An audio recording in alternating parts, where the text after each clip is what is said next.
A very good morning, my dear Silent Rose family.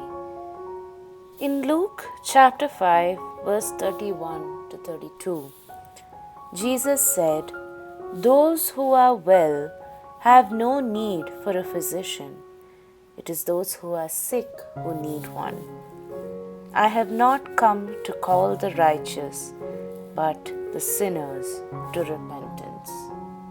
The other day, I happened to go to the grocery store since I was craving some ice cream. And as I reached there, I happened to meet an old friend who I hadn't seen in quite a while.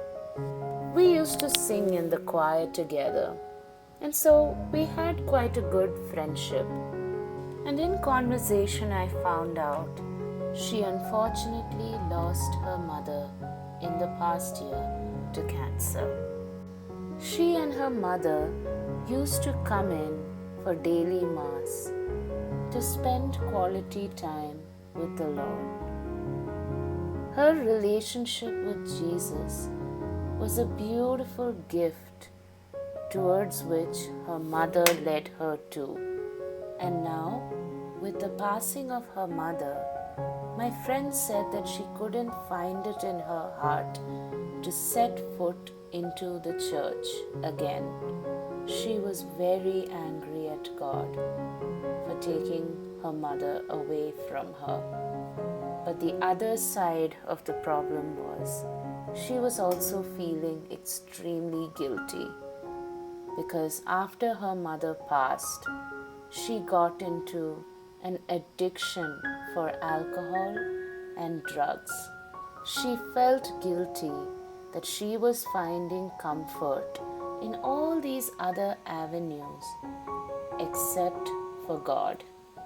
And so, somewhere between the anger and the disorderly life and the addiction, she felt like she did not belong to God anymore. She felt like if she went back, God would not accept her or love her for the person that she had become. So many times we're also like this, right?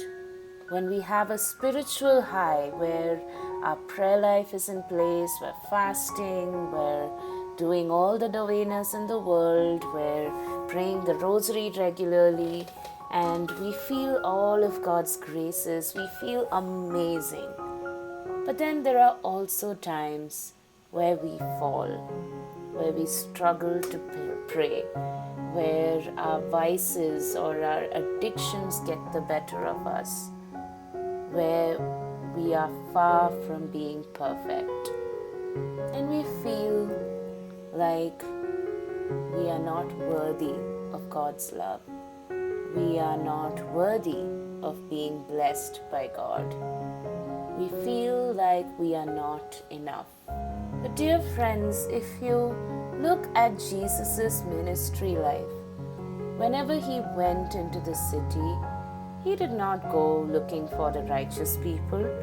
He first went looking for the drunks, the tax collectors, the prostitutes, people who were ill, people who could not walk. If Jesus didn't find them, they come looking for him. And from all these interactions, we see two things. One, Jesus did not send them away disappointed. And secondly, none of their lives stayed the same after that.